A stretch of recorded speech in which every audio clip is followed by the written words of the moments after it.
Okay, it looks like we are live. I'm so excited to be here with the wonderful Allison Green. She is an amazing UX designer at Cal State, in the Cal State system in California. She's coming to us from Costa Mesa, right? Did I make that up? Okay, Yeah. that's right.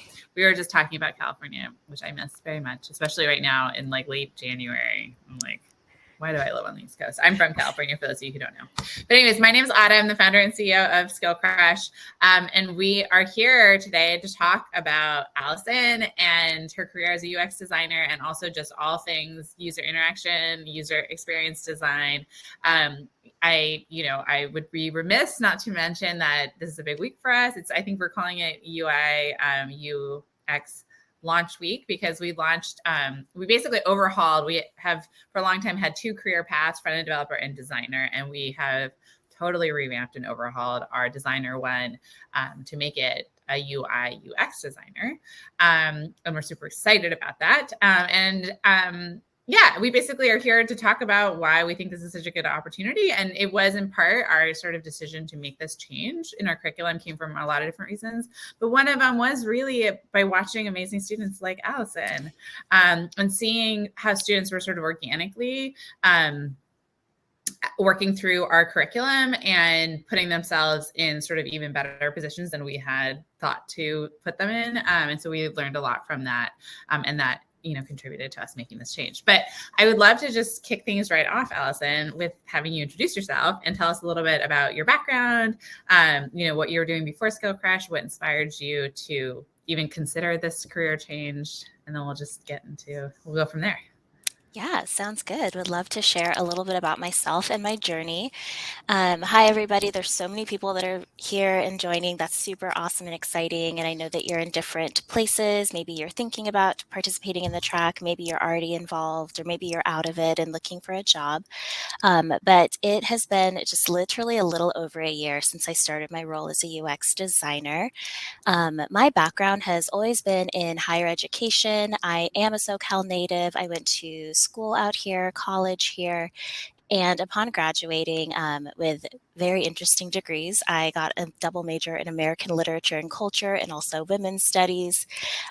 Did a job where I just traveled for a year to different colleges doing some consultant work with student development. And then after that year, I knew I wanted to go into the mental health field, or I thought I wanted to go into the mental health field. So I came back into LA, went to grad school, and earned a master's in clinical psychology.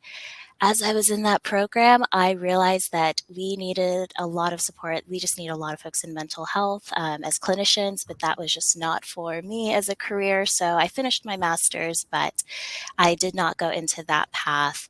I found myself back on a college campus. I was at Pepperdine University for a little over 7 years, and that's where I worked hands-on with students, with student development, event planning, lots of different administrative things on the student affairs side. But COVID, as a lot of people realized, was a time to pause, just kind of think through, what the future held, where people's interests were, how they were spending their time. And that's where I did a lot of deep thinking about my career path. After spending so much time in student affairs and higher education, that was something that was really important to me to continue to give back to that population. But I wanted to build other skills and transition into different paths. And one thing that always interested me was the idea of design, digital design. In my work, I did some social media stuff with my students. We created flyers and posters, and I just really loved that creative process. So in doing an inventory of different careers that might utilize those skills, that's where I came across UX UI. I learned so much more about what those roles were about as I started taking more of the courses and developing different skills. I was able to articulate the difference between a graphic designer, a visual designer, a UX designer, but I also got to see the nuances and how sometimes they kind of fed into each other. So that's just a little bit about my journey. I, again, started my job with the Cal State system, working for the Office of the Chancellor. I would call it in some ways almost like the headquarters of the 23 Cal states, and I work in IT now. And my area, I work in an area called innovation, where we explore new innovative technologies and work with and partner with the campuses. So it's just very different from working in student affairs to working in IT, but I'm really enjoying what I do. So I'm really grateful to be here. Yeah, awesome. There are so many interesting parts of that story. I mean, I first I just want to start by, I mean, I guess I don't want to put words in your mouth, but I'm curious if looking back on it, do you feel like how do you look back on having done this master's in psychology? Like, does it feel like it was like totally the wrong direction, or do you feel like some part of it has contributed, you know?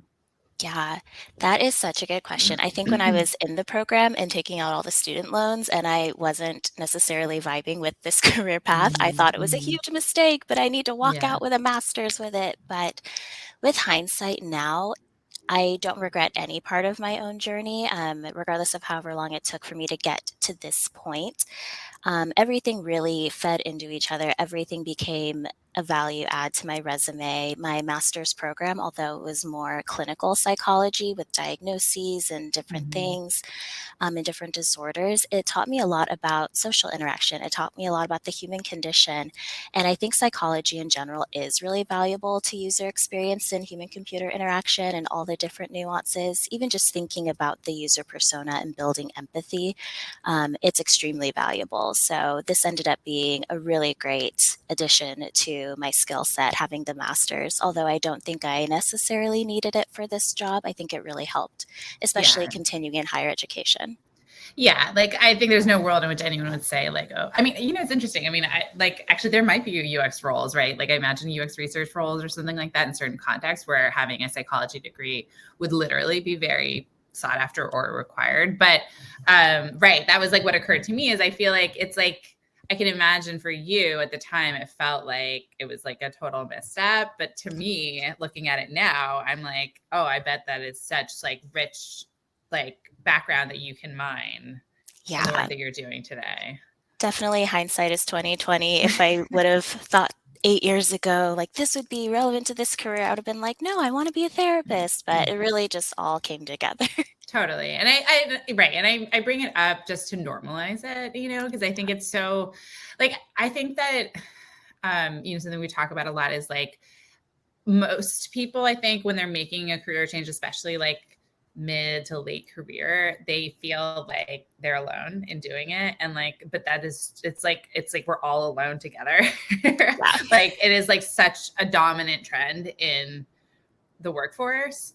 And so I just think it's so helpful to hear stories of other people. You know, anyways, I say that to all of you who are listening that I hope this, you know, is just, and it took a long time, right? Like it wasn't like, you know, like, it's not like you stitched it together immediately. But all of that stuff does contribute and does, you know, play a role in getting you to where you are, Yeah. which is a good place. What I would love to hear a little bit from your perspective, because this is something we also often get questions about, which is what is the difference between visual designer, graphic designer, UI designer, UX experience designer? And, you know, there are obviously differences, but I think also like my experience of design roles versus development roles is like they feel a little bit less clear cut Hmm. than developer roles. Like usually with developer roles, you can say like, okay, the difference here is back end versus front end. You know what I mean? Like it's a little like you can pinpoint it a little bit more, but I'm curious like your perspective because you mentioned that you sort of this was part of your experience was mapping out like, okay, this is that. Like, you know, how did you kind of do that? What was your sense of the differences and how did you come to the decision? You know, let me just throw Yeah. like 100 questions at you at once. Yeah, let me try and piece it together. So I will just have like a big asterisk and say these are not probably the technical definitions of any of these jobs, but it also I'm depends gonna on, just tell you I mean, if someone knows where to find the technical definitions, yeah, right. I think please it share the very link. much depends Yeah. on, the companies that people work for, but how I was able to distinguish the type of roles as I was participating in the job search. With graphic design, I think it's like a subset of visual design where you might be working more towards print, for example. So maybe you're making flyers, maybe you're making brochures, you're making, yeah, just different things that are meant to be printed. With visual design, I think it's a little more broad and it can encompass graphic design, but it might include digital design, which some of the processes, in my opinion, are very, very similar. But when you're designing for the web versus designing something to be printed out, there's different considerations that I would have. So yeah, visual is like kind of the bigger umbrella. And I think UX, well, I would say that UI, user interface, kind of dabbles and has more feet in the visual design Mhm. component. So when I did the Skill Crush modules, I first started with UX only. I thought that that's all I needed to, be successful in that career. But then when I started looking at job descriptions, realized I need to also like brush up on these skills or develop those skills. So that's when I participated in the visual design track. So that is just more of, I guess, yeah, doing more of those creative elements, like putting a better looking interface on things, whereas UX might not necessarily focus on the look or the aesthetic or things like that. I like to say that it focuses more on the functionality of a product or a design. And then the UI is kind of like the finishing touch. So for some careers or for some jobs, if you are a UX designer, you might not ever really dabble in UX if it's that compartmentalized and there's multiple people on your Mhm. team. Mhm. You might be focusing on research, you might be focusing on the building of it, the organization, and the wireframing. If you have more of that dual role of UX UI, then you might start putting colors and touches and micro animations. But it really just depends on which job and what responsibilities you have. You could just be focusing only on the construction, or you might just only be focusing on those finishing touches, or it might be a blend of the two and you get to Mhm. work on the full product. Yeah, yeah, yeah. I think you described it perfectly. I think a lot of it has to do. It tends to have to do with like the size of the company and the team that you're on, how specialized you're going to be, and in our I would say it's unusual. I'm like, is that fair? I I feel like most designers are asked to do more than one discipline, or at least dabble a little bit. You know what I mean? Like, Yeah. and so that was why we. I mean, that's why there is like this whole concept of a UI UX designer, right? They're literally saying it in the title. We're going to expect you to do both. But our thinking in putting together the track was they're extremely complementary skills for a designer to have. Like having a good foundation is always a good thing, even if you only end up sort of focusing in one area or the other. And we figure like it really maximizes if you're open to either one, although it's totally appropriate for you also to lean towards one or the other. But should you be open to either opportunity, then you can apply for 3 job roles, right? Which is you could apply for UI roles, you could apply for UX roles, you could apply for UI UX roles. Yeah. I Yeah. think that was really valuable for me to be able to have this broad skill set. And even in my current job, there's times where I wear more of a UX hat and I'm prototyping and wireframing and really constructing. There's times where I'm asked, hey, can you make this graphic? We need to put this on social media. Can you do this? So I have more of a UI type of hat, but learning all the skill sets, because I guarantee that in whatever role, someone's going to not necessarily misunderstand, but they're going to think, oh, you're a UX designer. Can you make this graphic? And yeah, you just have to be really agile and really flexible. To be alive, yeah, I agree. Okay, I'm just going to look at a couple of questions that we have coming up. Okay, this is an interesting question, which I guess I don't expect that you can answer this question writ large, but I'm curious to your experience of. So the Mike is asking, I'm thinking of it coming out of retirement. Is age a barrier to entry in the UX UI field? And I guess my question for you is like, you're obviously not old. I mean, I don't know. I always like old is such a loaded word to me. Do you know what I mean? So I like want to be careful with how I don't want to like use it as if I'm using it pejoratively. Old is awesome. But yeah, what's your sense of that? Like, did you have concerns about age? Like, this is something that we see a lot with students, whatever their age.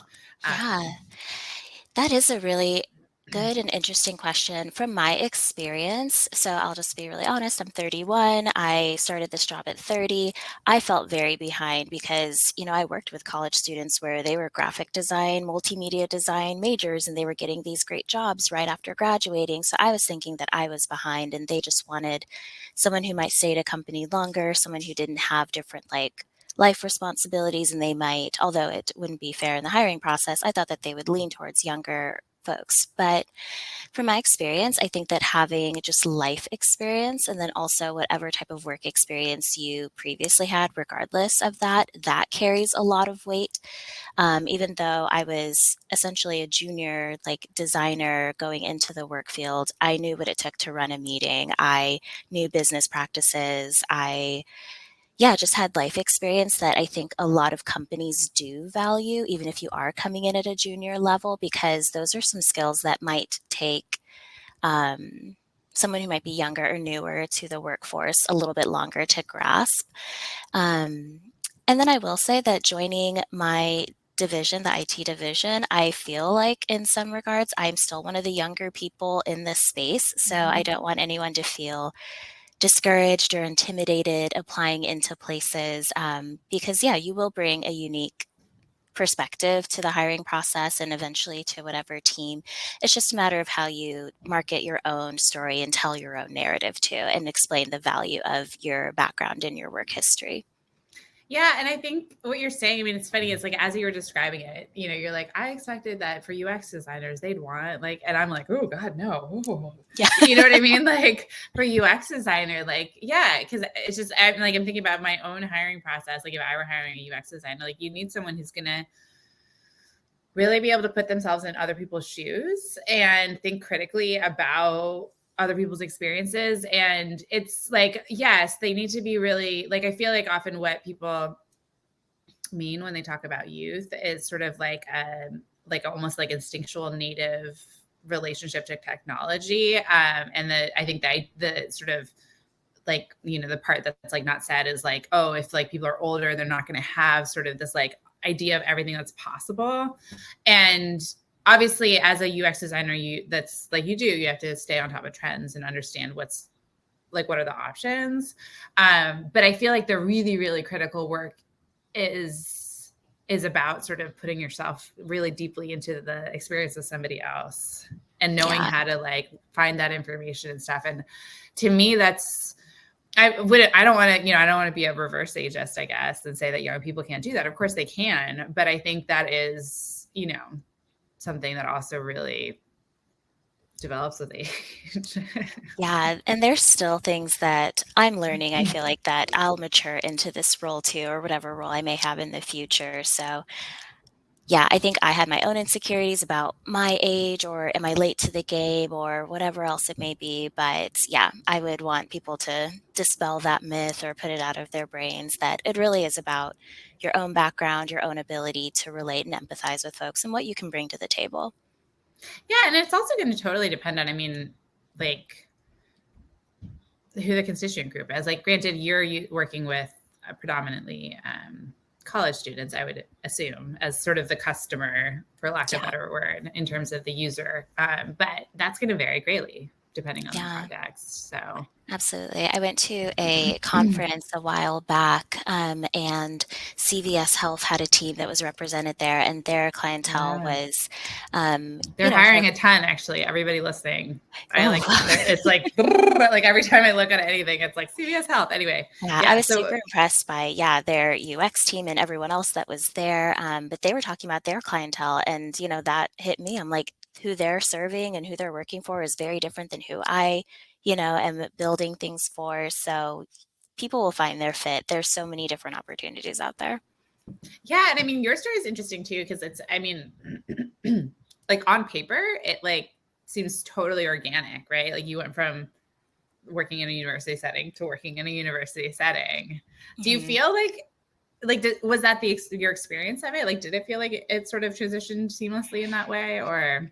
It really did come together, and it happened before my eyes too. This wasn't my intention initially to stay in higher ed. When I was searching for a job, I was looking at anything and everything. I was looking for huge tech companies. I was looking for smaller agencies. I was looking in advertising. Some place, what else came to mind? Like I remember applying to Kaiser Permanente and Pinterest and just all these different Mhm. companies. But what I found was I was getting traction and I was getting phone calls and interviews from colleges. Mhm. Um, and at first, not that I Also, was how funny that discouraged. they're hiring UX designers. I mean, like, it's just it's a really good example of how Yeah. many diverse types of opportunities there are. And especially with the timing, it was coming back right as everything was starting to pivot Mhm. and change because of COVID. I will say Mhm. that higher education, broadly speaking, not that they're necessarily late to the game in transforming things like digitally and online, but it has a lot of work to do. And I think a lot of colleges and institutions were recognizing that and transforming everything to suit the needs of students online. So there was at the time, and maybe still, just this huge need for instructional designers, UX designers, people who could, yeah, help transition what they had into like this digital landscape.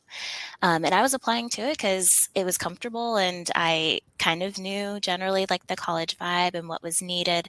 But yeah, that's what, those were the companies that were expressing interest in me. And maybe it was just them skimming through my resume saying, oh yeah, she was at a college, let's interview her, Mhm. even though it wasn't a direct experience. So at first I thought like, oh man, I feel like I'm being put in a box because it's just colleges and institutions. But it was one of the best bridges I could have imagined going from my previous role to this role because it was familiar and I do have a pulse, generally speaking, on where, higher ed institutions are at. So for those that may be looking for like jobs and transitioning from one industry into the next, you don't have to go into a tech company. There's going to be lots of companies that maybe have tech departments or maybe need, yeah, this type of skill set. So you don't have to shoot for, the Facebook, the Apple, the this or that, especially with how hiring things are going. But that that doesn't necessarily have to be your end all be all to have a career in tech. You don't have to work for a big tech company.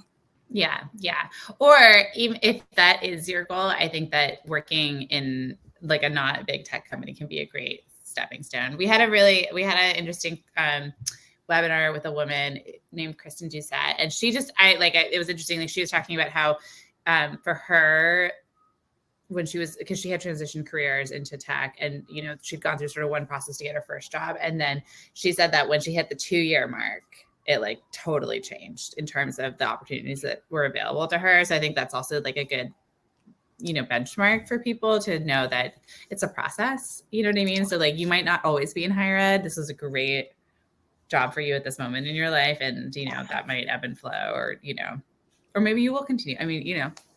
Yeah, and that's the That's part thing of the journey. about, the dynamic or yeah, how dynamic tech is there's going to be needs in so many different places. And yeah, this could be a place where I could work indefinitely. I was in my old job for over 7 years, so I like being comfortable, but there's just so many other opportunities too.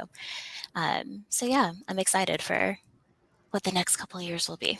Yeah.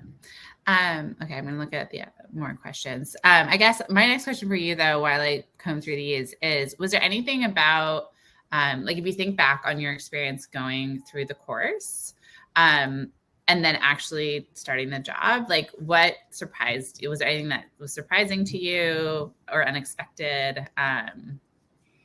Yeah, like Yeah. what do you wish you had known? I guess at the before. Hmm. Let me think a little bit on that. I think that the course was extremely helpful in kind of mapping out what I don't want to use the word typical, but what like a really templative like process would be, like a workflow process from design thinking with starting with empathizing with users to, going through testing and launching and iterating. So I think that it gave me a really good foundation and it gave me a really good template for what the work could entail. But being in my current job, and I imagine with any job like where you're on the ground doing the work, there's so many different curveballs, there's so many different things that get thrown in.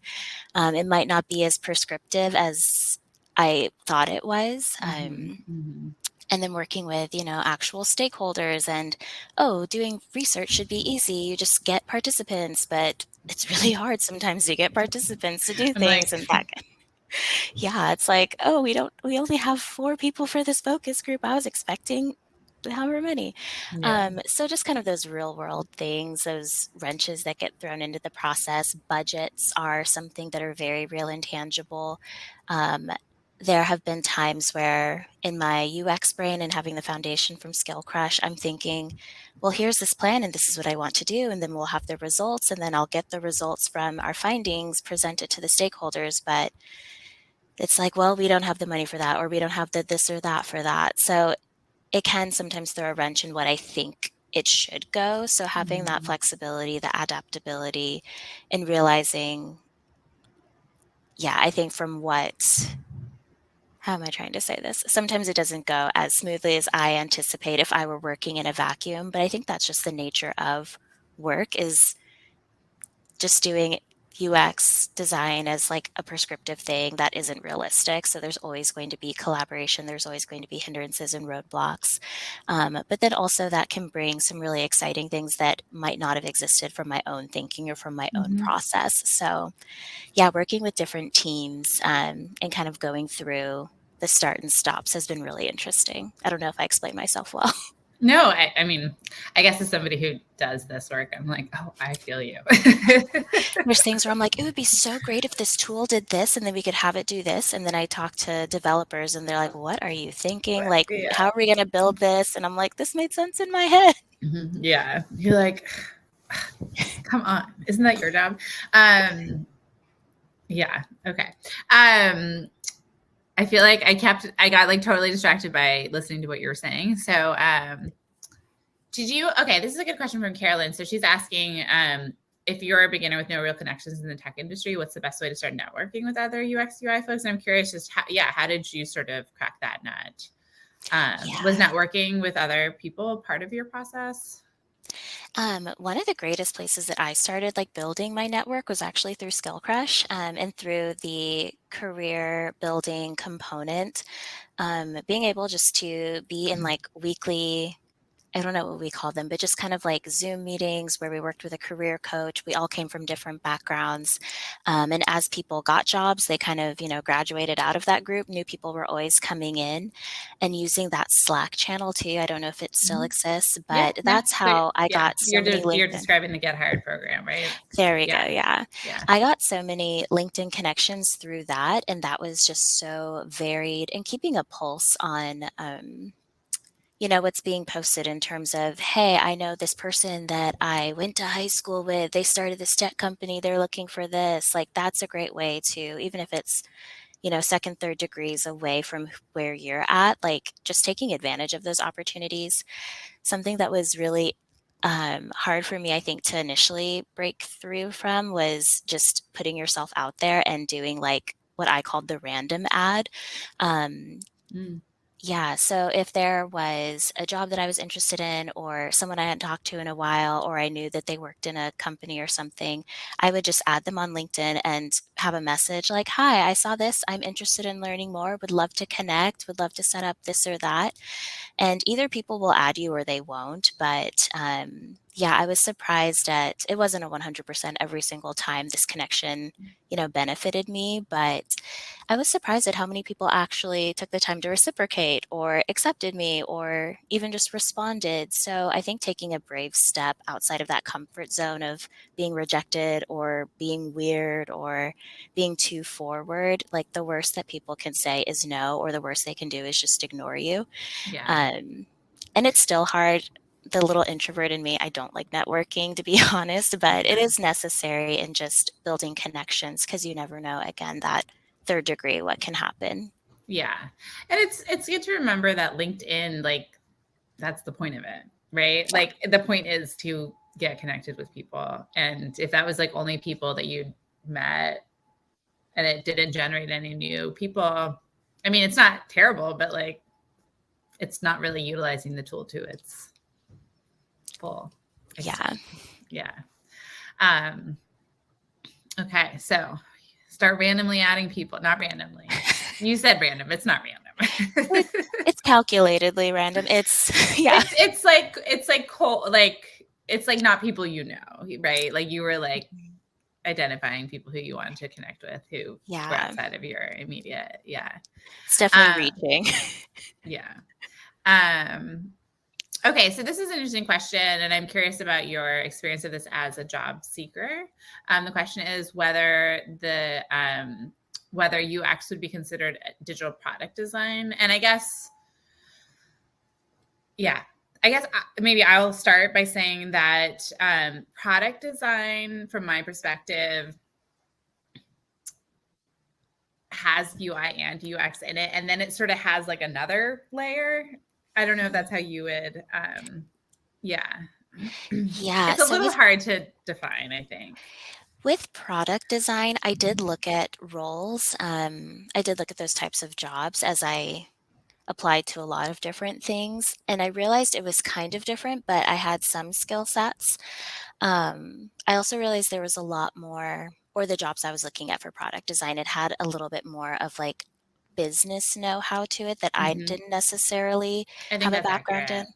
Yeah, Yeah. yeah. Um, but something that is related that I learned from a cold call actually, and I had a informational interview with someone at Pinterest. Mm. He told me that with whatever role I was applying into to try my best to shape my resume and shape my portfolio to really reflect that. I think that I had applied to a job there as a UX researcher, but I really hadn't like tailored anything to show my research prowess, I guess I would say. And so that was a piece of feedback he gave me. He's like, I'd love for you to reapply, but really hone into that. And at that time, I didn't really have any deep research experience. So if someone's interested in product design, I would just encourage them to really find out the specifics of that type of job and see how you could shape your resume and shape your portfolio to reflect those skill sets, to go specifically toward that path, because some of the skills that one might have could fit, but it might be, I don't know, 30% of what the job may entail. And maybe someone else is bringing additional skills like a business prowess into that. But for some companies, that might be enough because, again, like if it's a smaller company, you might have to do a lot of it. So I would say that they're different, but they are still related. And, maybe that would be a career or a job, maybe a couple years down the road after Yeah. having kind of that first landing job. Yeah, I think, I mean, I don't want to, this is like where I get like a little like, it varies a little bit by context, what is meant by a product designer. I would say that the thing that comes up for me, I do think that product design roles tend to be more senior. And I think it's because it's sort of a synthesis of UI, UX, and I agree with you, like some like product management, basically. So thinking about the business and the stakeholders, like taking, it's exactly what you're doing in UX design, right? Like you're working with the end users and coming up with solutions, and then you have to take it to the stakeholders and they're like, we don't have budget for that. You know what I mean? And so you're starting, I think like you'd be really well positioned to transition into a product design role should you want to do that, because I think that's the kind of stuff that you're going to really be asked to do from a product design standpoint, is really be like, okay, we're coming up with a plan, but now I'm going to like take it to the next level where I have to now tweak it based on these other set of circumstances, Yeah. and go from there. It's a lot more management from how I understood it. Like, I think you explained it very well. And even though I had supervised other people, I didn't feel like I had like the skill set to jump into a business meeting and talk about analytics and all this stuff, which maybe that's something I can do down the road. But yeah, it was just an interesting type of hybrid role as I learned more about it.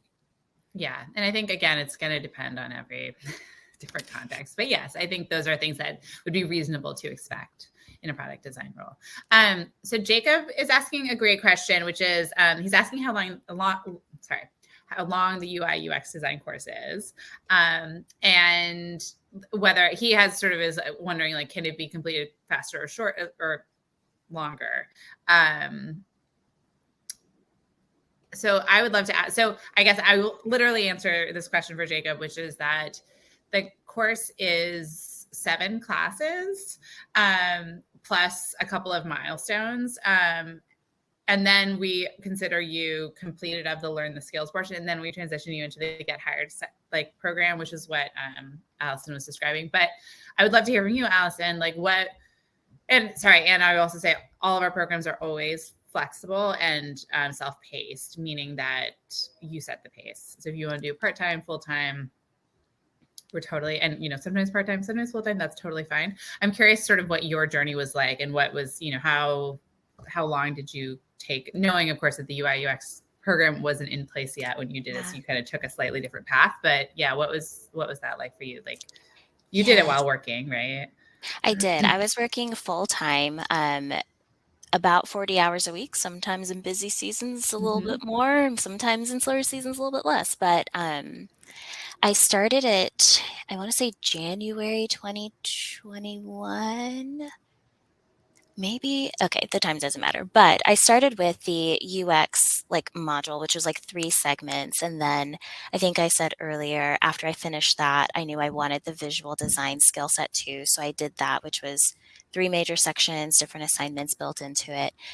And then I went into the break into tech and learned a little bit more about web design. So if I would do it again, I would just do it backward and do the break into tech, because there was a lot of things that were already built into that. It took me about 6 to 7 months to do it at my own pace. And again, I was working full time during the day. It was really important to me to go as quick as I could while still digesting the information and putting it into practice, because I knew I wanted to switch my career as soon as I, could. So with all that, just after work, I would log into courses, I would do work until I went to bed. I know there are some programs out there where it's more of a full-time thing, but that wasn't a luxury I had to, not have a full-time job to pay for things. So with about 7 months, and then, building the portfolio and looking for a couple other side projects and things like that, I did maybe interviewing in the fall of the year. I got hired right before Thanksgiving. So from start to finish, from beginning my first module to getting hired, which is definitely like personalized to every single person, my story might be different from others. It took me about 10, 11 months or so. But the course itself, like doing the work, it took me about 6 months to do those 2 modules. So maybe with the break into tech, it could be comparable. It could be shorter because it's more consolidated.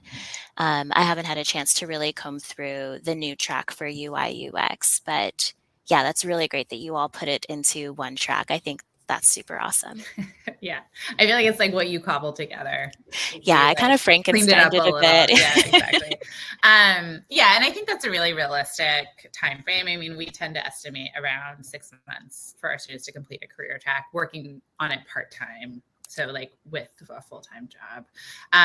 So you're saying it was about 6 months, and then was it 5 months of like job searching about, or? Yeah.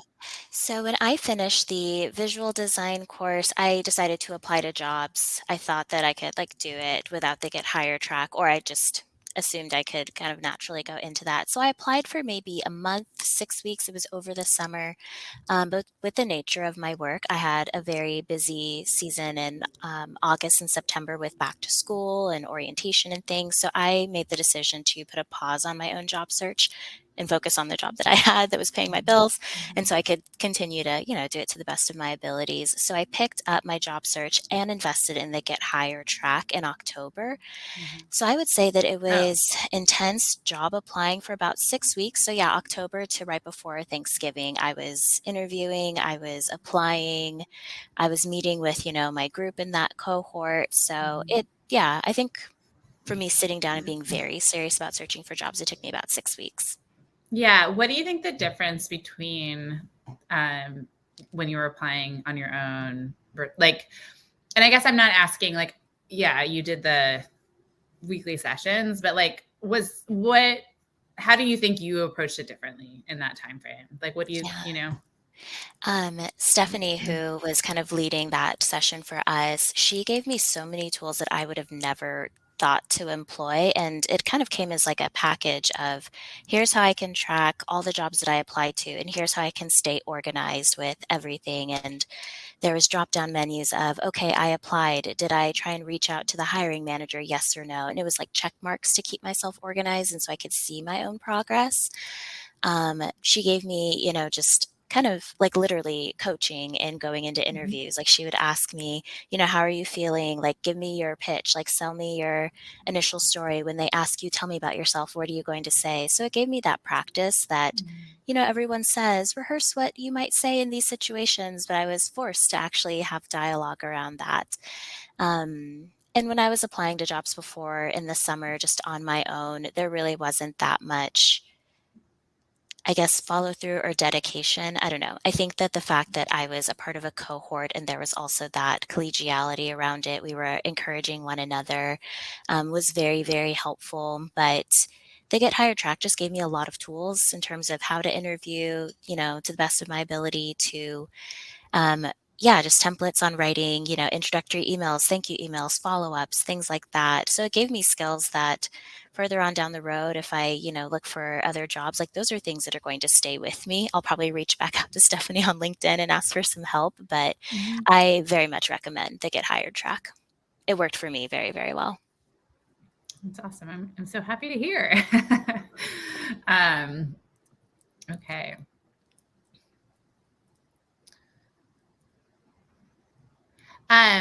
Alexandra is wondering, are there any sort of programs or apps that you use? Like what's your toolkit like on a daily basis? Yeah, so I would say some of the mainstream tools that a lot of folks that I work with use. Figma is definitely really popular, specifically with the CSU. They have a partnership to where every student, faculty, and staff gets an enterprise level, I guess, subscription for Adobe licensed products. So I use Adobe products a lot, like Illustrator, InDesign, XD, but Adobe just bought Figma. So I'm curious to see kind of what that integration will look like.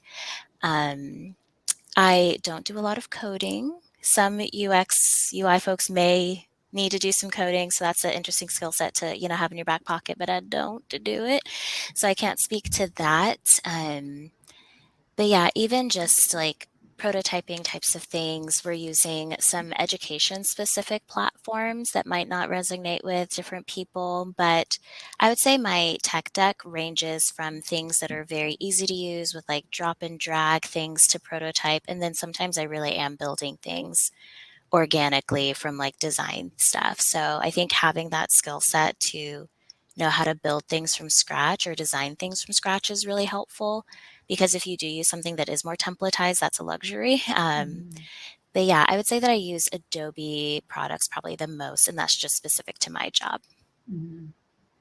There's a good question here, which is, which I haven't asked you directly, which is just sort of, could you describe like a day in the life? Like what does your day look like? I mean, first of all, you work remote largely, or how does that work? I do. So I am really fortunate that my job is 100% remote. We have the ability to go into the office, and I don't live very far. So it's just, an LA commute drive in. So it is kind of fun. I go in maybe I've gone in a couple times this year. That sounds really low for a whole year, but yeah, not that often. It hasn't been the year is new, young. Yeah, Yeah. but I do work remote. So I am not a morning person. I just kind of roll up out of bed, grab some coffee, slowly kind of check some emails. But my job is extremely collaborative, and I work in a lot of different areas. So my role might not be like exactly cookie cutter what a UX designer might do. So I still have some collaborative projects where we're working on some esports initiatives with students. We're working on emerging tech subcommittee type of work. I am working on creativity projects and event planning, trying to teach digital literacy to our students. So there's a lot of different things where I might be more of a graphic designer on one team. I might be more of a researcher on another team. We might be kind of planning and vision casting for different things. So it is really interesting that I am learning more and more about technology. I will say that I'm not like a super tech forward person. I don't know a lot about the mechanics of stuff, but I am learning every day, which is really exciting. But I find that my role and my knowledge set and skill set is really useful to those types of teams, because it still brings in that like humanistic element where I'm always having the consideration, okay, this emerging tech is super awesome, but what does that mean for the student? What does this mean to the client? Like, how is this internalized to like an average person that might not have this type of technical knowledge base. So I find that kind of me being out of the loop in technical things is really helpful to these Mhm. types of teams. But yeah, there are times I where, think I that's have, real because I think sometimes you'll have tech teams that are so deep, they're so immersed, you know what I mean? Like they just can't even yeah, like imagine. exactly. And I'm just sitting there, I'm Googling things off to the side on my second screen. But to go back to the original question, each day is a little bit different. I'm not designing every single day. There's some days where it is more meeting heavy. There are days where I have the luxury of bringing out my sketch pad and I might be just sketching things for wireframing later and I can lay on the couch. So it really does depend just on what's needed. But throughout the week, I would say that I'm doing maybe 30 to 40% designing, maybe 10 to 15% just like emails, kind of those typical like work at your desk types of things. And then, yeah, I do a lot of collaborative meetings. So it is really exciting to engage in conversations and be a part of teams and thinking about solutions. That way I have independent time to kind of construct and do things on my own. Yeah. Do you work alongside other UX designers or other designers of any type? Yeah, I don't. So within my Okay. team, we're a smaller team. I am the only designer of its kind. In fact, to my knowledge, I am the first UX designer for this particular division. So that was a little daunting, but also really exciting to know that I had the ability to shape this role and, Mhm. yeah, kind of just prove the value of user experience to this area. Throughout the whole system, because I work with a lot of different campuses, there are some that do have more robust teams. There are some that, folks do the work, but they might not have the title. But one thing that I have been working on in collaboration with my supervisor is having a community of practice. So, really trying to bring other people who are doing the work together, because sometimes it can feel a little daunting to feel like you're a designer of one or a team of one, or you're the only one that thinks in this certain way. So, the purpose of our community of practice is bringing us all together, create communication, try and share best practices or try and share, hey, what's working here that maybe I can try. I facilitated a roundtable a few months ago on user testing and how we go about testing. So, that was a really great conversation just to share, what are you doing? What are you not doing? Can we work on this together? Mhm. Yeah. What are you doing? Out of curiosity. I'm like, I want to know. Tell us. Yeah, I think some of the things that emerged from that conversation was how difficult it was to get like users for testing. So how can we Mhm. incentivize it? How can we work with other teams to try and like use our resources to get people together? What do we do with the results once we have them, and how do we talk about them in a way that appeals to stakeholders and kind of, I call it like evangelizing or advocating for UX. Like, not every entity is going to understand the value of taking time to do the research or to listen to students first. Some people just want to dive in and build stuff. So it was a really great time for us to kind of have a little bit of solidarity and talk about creative ways that, oh, that worked for your campus. Okay, our campuses are similar. Let me try it this way. So it really helps with, understanding diverse pools of people. What works in one place might not work for the other, but at least you're hearing experiences. Yeah. Yeah. I mean, it's funny. This is sort of like a philosophical religious point. I'm like UX is like my religion. It's so like the idea of diving in and not doing user experience is like anathema to me. But I think I bring this up not only because I had to say that and get it off my chest, but also because I think it also explains why UX is on such like is so kind of ascending in the moment because I feel like this is something that's like a movement. You know what I mean? Like it's like Hmm. people have been doing technology now for a while. Some people have been always doing UX. Most people have not. More and more people are realizing the terrible folly of not doing it, right? Because ultimately, like from my perspective, the role of user experience is to make sure that what you're building is what the customer wants and needs. And I think that can go from like to the product design question before. I think it can go from value, like is the user experience valuable to the person, like is this something that they would use, to also just the very literal mechanics of it, like can they read it? Can they find the button? Can they like, accomplish the goal? And like, I think once you do it, you're like, how does anyone think it's okay to do anything without this? Right. It makes me even like second guess the things You're I'm like, using. Yeah, like websites. I'm like, this is terrible. Why would, and I'm always like filling out the surveys, like, can you provide feedback? I'm like, yes, I can provide feedback. yeah, yeah. Right. Yeah. Anyway, but I know that I don't know if it was submitted before. I saw this question somewhere, which is sort of like, why now, basically? Like, and it's like, why now is because I think it's really becoming like a core discipline in technology design. And I think it's not surprising that you were the first, but it's also, awesome that they're investing in that and that they are valuing it and seeing it. And I think that like there are already a lot of companies that are valuing it, and I think that is just going to grow, which is also why like the opportunities here Yeah. are going I to actually continue. read an article this morning. It was saying how in the C-suite and at different, like, executive levels, the title Chief Experience Officer is gaining a lot of traction. And that's like kind of a pathway up in leadership that is becoming more and more prevalent in a lot of different sectors, a lot of different businesses and industries. So just knowing that there is for a lot of companies that, executive level thinking about the experience, whether that's customer service, HR systems, like customer relations, tech, user experience, like everything just being funneled up into that pathway. That was really exciting to read, knowing that, it doesn't just have to stay exclusively in advertising or exclusively in IT, that it really is a multidisciplinary interest. And yeah, it's really important. And I think that, when things rise up in the C-suite or executive levels, that really shows which or like what companies prioritize and what they value. Everything from a chief diversity officer to a chief experience officer to a chief financial officer. What's at the leadership level, in my opinion, reflects like what the company may value. Yeah. Yeah. Janine is asking a good question, which I actually am like, Allison, do you does our program cover, I'm just trying to remember if that's a lesson in the UX class, how to source users to test. I honestly forget. Yeah. It might.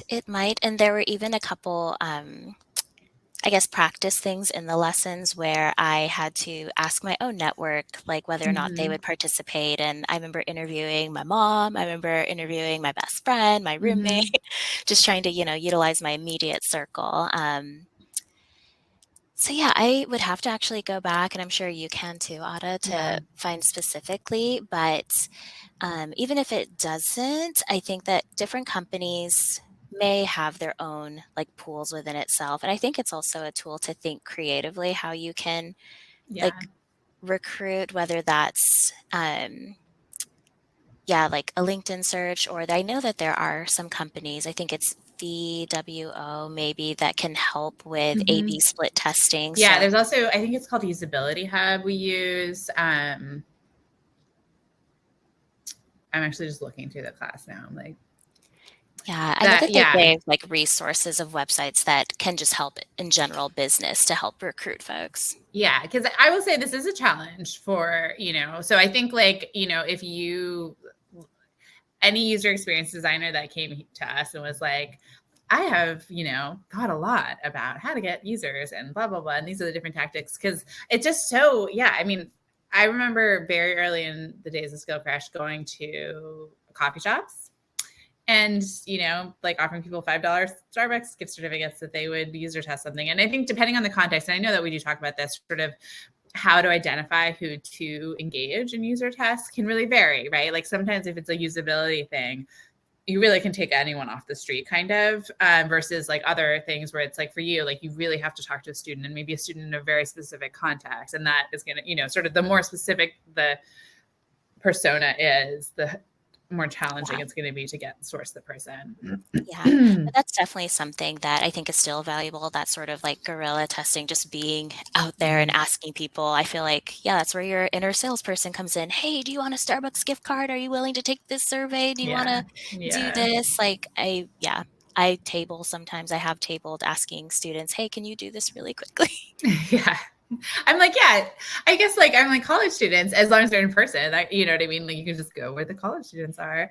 Yeah. Yeah. I did want to take a moment right before we end to I just want to answer a couple of questions that I saw people asking.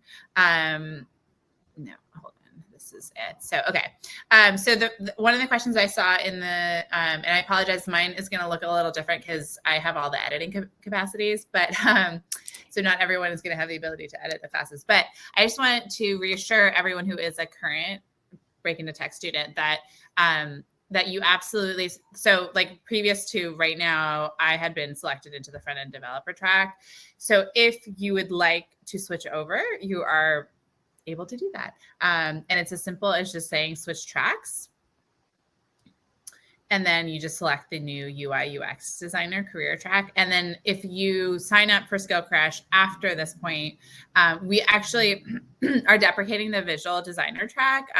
So we're not going to enroll new students in it, although we will absolutely support everyone who is finishing that track. It's a great track. We just think the UI UX designer one is even better. Anyone who's in visual designer can switch over. I think like almost all of the classes in visual designer track are in UI UX designer, and then there's just additional classes. So your progress will still be accounted for.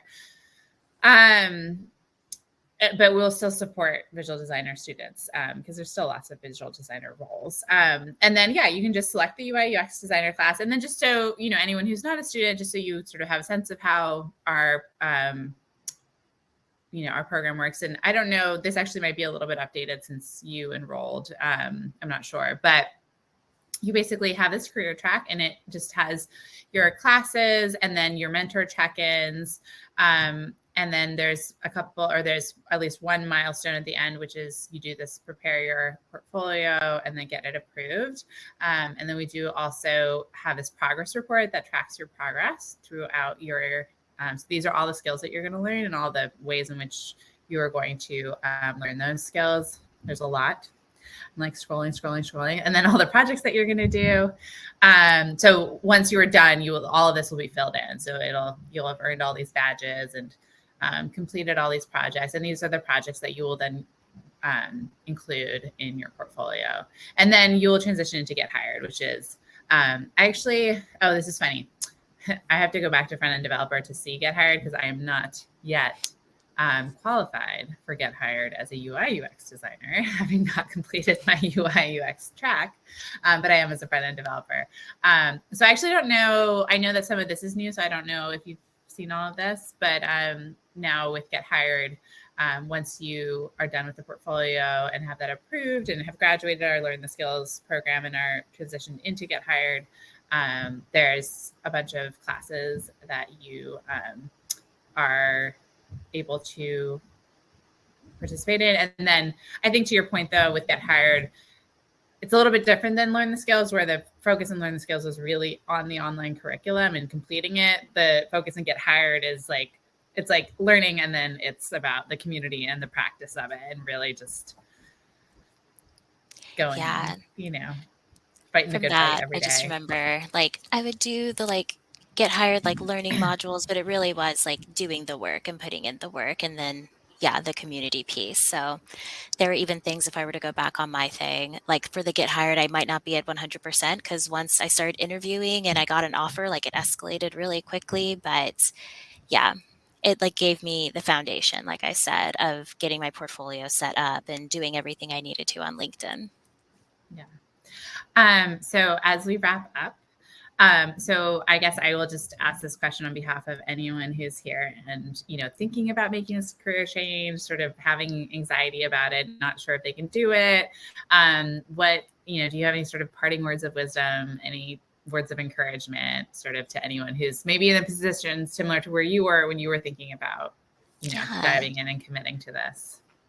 As I reflect on the past year or the year leading up to me changing my career, I think the biggest thing that maybe I realized or I would remind myself is to, I guess, be unapologetically, it sounds super cheesy, but I was so apprehensive not having a tech background and only having, experience in one type of industry, I thought that I was only going to be seen as this type of person and no one else would look past my resume and not give me a chance, or, I presented myself in this type of way and I thought that I needed to be more of a tech person in order to get noticed or to advance. But that turned out to not be true in my experience. So, however you brand yourself, however feels authentic to you, be that version of yourself and be consistent with it, because when a company chooses to hire you, they're hiring you for you, not who you present or who they think you're going to be.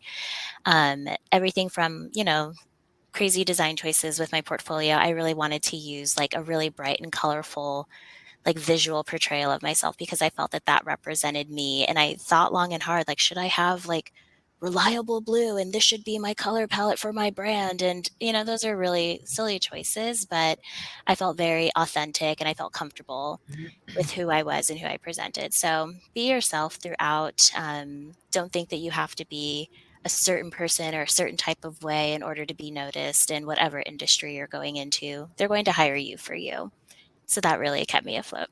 I love that. I really love that. I think it's I love that because I think that is absolutely everything that we hope that our students feel, right? Like we talk about this a lot internally, sort of this idea that like people feel like they have to change who they are. And that is exactly the opposite of the message we want them to feel when they're at Skill Crash. And, and when they then transition into tech jobs, right? That like, you are awesome as you are. We're going to like empower you with some amazing skills that are going to like be like supercharge your already awesomeness, and have confidence in that. And don't think you have to be somebody different.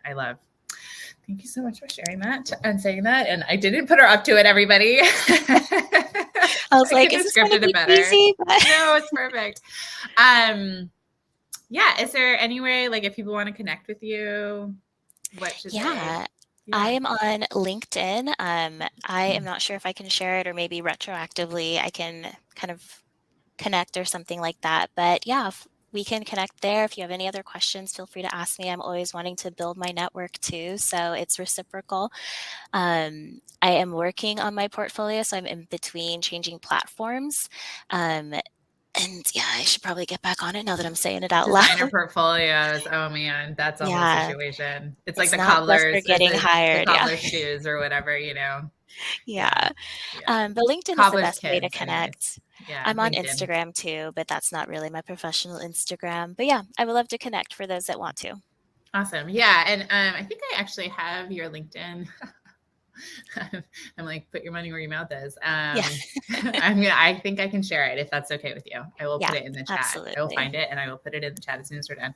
Allison, it's been such a pleasure. Thank you so much for taking the time to talk to us. It looks really dreamy out there in California. I would like to get on a plane and come hang out with you. Yes, I am grateful for the sun. I'm a couple miles from the beach, so it's just, it's a great time. But thank you so much for having me and for allowing me to share my story. And for those that are considering participating or in the middle of the program, this is a really exciting time. I wish you the best of luck and I hope you enjoy the process. Yeah, awesome. All right, have a good one. Thank you. Thank you. Bye. Bye.